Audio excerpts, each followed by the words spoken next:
हर्ष मालहोत्रा जी। आदरणीय सभापति महोदय, मैं आज की कार्यसूची में क्रमांक नंबर 7 पर मेरे नाम के सामने उल्लेखित पत्रों को सदन के पटल पर रखना चाहता हूं। आइटम नंबर 8 से Kirti Azad ji.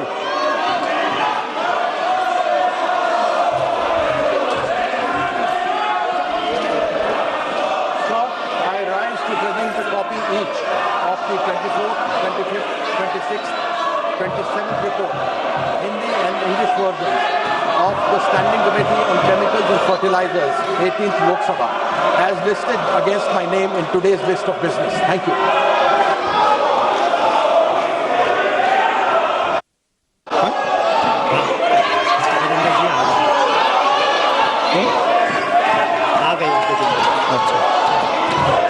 Shri Gajendra Singh ji. Item number 9 Gajendra Singh ji. Sir, with your permission, I rise to make a statement regarding the action taken on the recommendations contained in the 376th report of the Standing Committee on Transport, Tourism and Culture on demand for grants pertaining to Ministry of Culture. Sir, another statement which I wish to lay, it was last listed against my name at serial number 2. Yes. With your permission, I rise to lay on the table of the House the papers mentioned against my name at serial number 2 in revised today's list of business.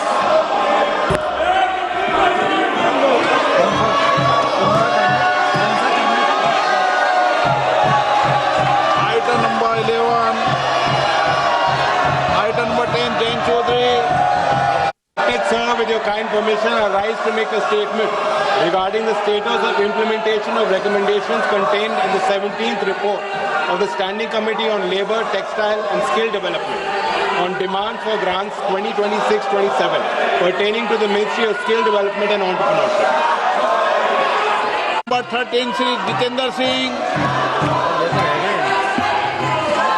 अध्यक्ष महोदय, I rise to move for leave to introduce the public examinations prevention of unfair means amendment bill 2026 to amend the public examination prevention of unfair means bill 2024. Thank you, Speaker sir.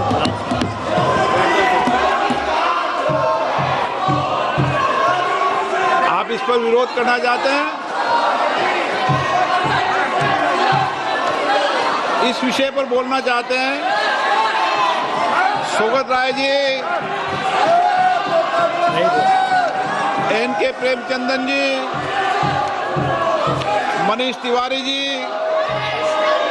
Manickam Tagore जी, विजय कुमार के काव्या।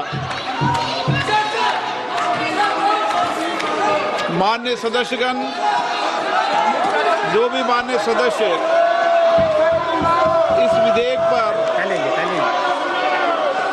बोलना चाहते हैं? प्रश्न ये कि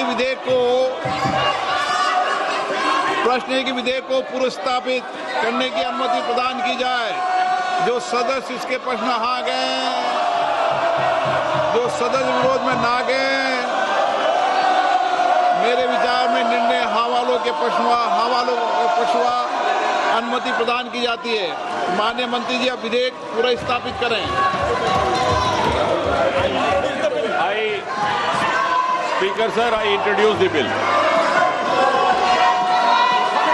मान्य सदस्यगण, लोक परीक्षा अनुचित साधन निवारण संशोधन विधेयक 2026 पर संशोधन प्रस्तुत करने के लिए मैं 1 बजे तक का समय देता हूं। मान्य सदस्यगण, ये महत्वपूर्ण विधेयक है और इस विधेयक से जो सदन की मंशा है, देश की मंशा है, उस पर व्यापक चर्चा होगी। सभी दल के लोग इस विषय पर बहुत दिनों से मांग कर रहे थे और ये एक सुधार का प्रथम कदम है। मैं सोचता हूं कि सदन पर इस पर चर्चा हो, सब अपने मत विचार व्यक्त करें ताकि मत और विचार से हम किस तरीके से इस विधेयक के माध्यम से देश के अंदर परीक्षा प्रारंभ लीक को रोकने का एक समुचित कदम उठा सकते हैं। इसलिए मेरा आप लोगों से आग्रह है, मैं आपको पर्याप्त समय दूंगा इस विषय पर। सदन की जितनी सहमति होगी उतना समय मैं आपको इस विधेयक पर चर्चा करने के लिए दूंगा।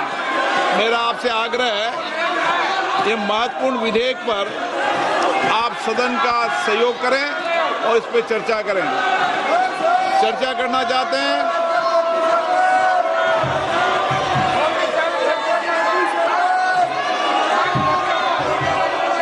आप बहुत दिनों से मांग कर रहे थे जिन विषयों पर, उसके विषय पर चर्चा है आज। विधेयक और विधेयक के अलावा भी आप जो जो सुझाव दोगे संसद के अंदर, निश्चित रूप से उन सुझावों पर सरकार अमल लाने का प्रयास करेगी।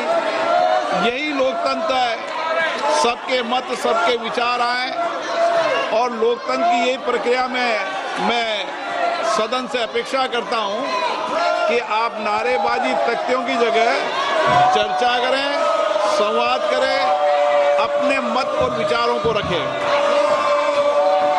आप नहीं चर्चा करना चाहते, सदन की कार्रवाई आज 2 बजे तक के लिए स्थगित की जाती है।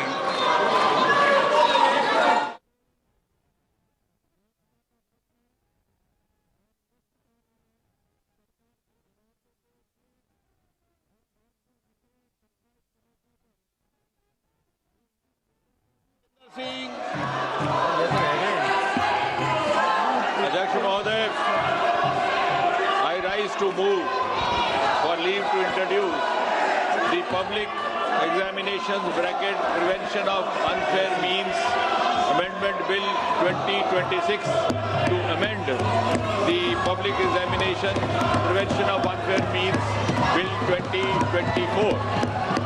Thank you, Speaker sir.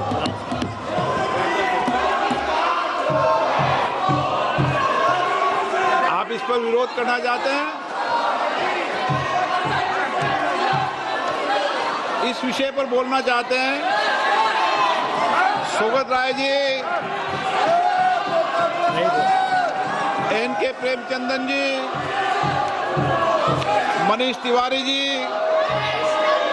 Manickam Tagore जी, विजय कुमार के काव्या। माननीय सदस्यगण, जो भी माननीय सदस्य इस विधेयक पर बोलना चाहते हैं, प्रश्न ये कि विधेयक को पुरस्तापित करने की अनुमति प्रदान की जाए। जो सदस्य इसके पक्ष में हाँ गए, जो सदस्य विरोध में ना गए, मेरे विचार में निर्णय हाँ वालों के पक्ष अनुमति प्रदान की जाती है। माननीय मंत्री नंबर 13 श्री जितेंद्र सिंह। अध्यक्ष महोदय, I rise to move for leave to introduce the public examinations bracket prevention of unfair means amendment bill 2026 to amend the